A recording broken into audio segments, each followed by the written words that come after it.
Hello friends welcome to my channel Mampi's kitchen. तो आज के एक सुंदर रेसिपि तुम्हारे साथे शेयर करते चलছি। तो आज के एक तीता करलार रेसिपि शेयर करब। तीता करला अनेकेई खेते चाय ना, तो आमी जेभाবে বানাবো এইভাবে বানালে আশা করি অবশ্যই খাবে। তো আমি আজকে একটা মানে সুন্দর দুর্দান্ত রেসিপি নিয়ে এসেছি तीता করলারই। तीता করলা আছে, এখানে মিষ্টি কুমড়া আছে, এখানে আলু আছে, সবগুলো মিলিয়ে একটা সুন্দর রেসিপি তোমাদের সাথে শেয়ার করতে চলছি। তো চলো আমার পাশে থাকো, রান্নাটা স্টার্ট করছি। তো এখানে আমি কড়াইটা বসিয়ে দিয়েছি, কড়াই গরম হয়ে গেছে। তো এখানে আমি তেল দিয়ে দিচ্ছি। এখানে আমি সাদা তেলে বানাবো, তোমরা চাইলে এটা সরষা তেলেও বানাতে পারো। তো এখানে আমি ফোড়নে কালো জিরা দিয়ে দিলাম, দুটো কাঁচা লঙ্কা চিড়ে দিয়ে দিলাম। গন্ধটা খুব দুর্দান্ত আসবে, কাঁচা লঙ্কার ফ্লেভার তোমরা জানো খুব সুন্দর আসে। সামান্য পরিমাণে হিং দিয়ে দিব। এটাকে একটু ভালো করে ভেজে নেব। লঙ্কাটা দেখতে পাচ্ছ খুব সুন্দর ভাজা হয়ে গেছে। কাঁচা লঙ্কা ফোড়নে দিলে না দুর্দান্ত গন্ধ আসে বন্ধুরা, খেতেও ভালো লাগে। এখন আমি যে সবজিটা কেটে রেখেছি, এখানে করলা, মিষ্টি কুমড়ো, আলু আছে, সেটা আমি দিয়ে দিচ্ছি। অল্প করে নুন দিয়ে দিচ্ছি স্বাদ অনুযায়ী। এটাকে একটু নাড়িয়ে দিব ভালো করে। এটা খেতে খুবই ভালো লাগে বন্ধুরা।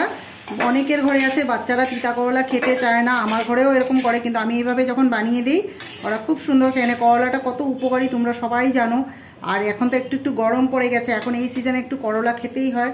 তো করলা যদি খেতে না চায় তো এভাবে একটু মিষ্টি কুমড়ো, আলু সব কিছু আমি যেভাবে বানাচ্ছি দেখো, এভাবে বানালে অবশ্যই হাত চেটেপুটে সবাই খাবে। তো আমার পাশে থাকো। অল্প করে হলুদ দিয়ে দিলাম, সামান্য পরিমাণে কাশ্মীরি লঙ্কা দিচ্ছি, কালারটা খুব ভালো আসবে, খেতেও ভালো লাগবে। এখন এটাকে ভালো করে মিক্স করে নেব।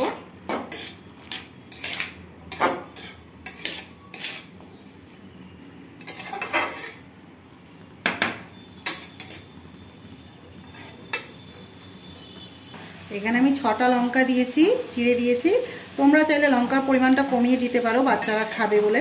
আমি এটা একটু ঝাল ঝাল করবো। এটাকে করলার ঝালও বলতে পারো, করলা ভাজি বা সবজিও বলা যায়। খেতে খুব দুর্দান্ত লাগে বন্ধুরা। এখানে আরও অনেক কিছু পড়বে। তো এখন আমি 5 মিনিটের মতো ঢাকা দিয়ে দিব, কম আঁচে করবো যাতে সবজিগুলো সিদ্ধ হয়ে যায়, তারপরে বাকি রেসিপিটা পুরো কমপ্লিট করবো।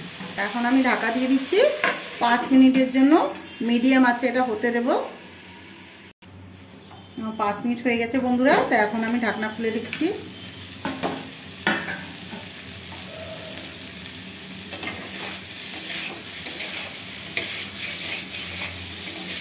খুব সুন্দর ভাজাটা হয়েছে।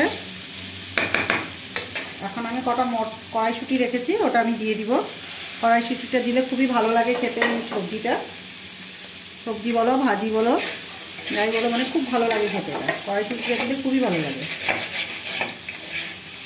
আর বাচ্চারা তো কড়াইশুঁটি ভালোই বাসে। তো করলার সাথে যদি এরকম কড়াইশুঁটি হয়, মিষ্টি কুমড়ো, আলু সব কিছু দিয়ে, তখন বুঝতেই পারবে না যে করলা খেতেও ভালো লাগবে। তো এখন এটাকে আমি আবার 2 মিনিটের মতো ঢাকা দিয়ে দিব, তারপর আমি ধনে পাতা দিয়ে নামিয়ে নেব। আমার 2 মিনিট হয়ে গেছে।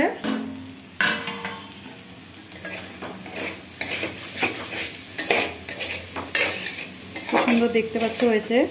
তিতা করলা বোঝাই যাচ্ছে না যে করলা দিয়ে বানিয়েছি। এটা খেতে খুবই দুর্দান্ত লাগে বন্ধুরা গরম ভাতের সাথে।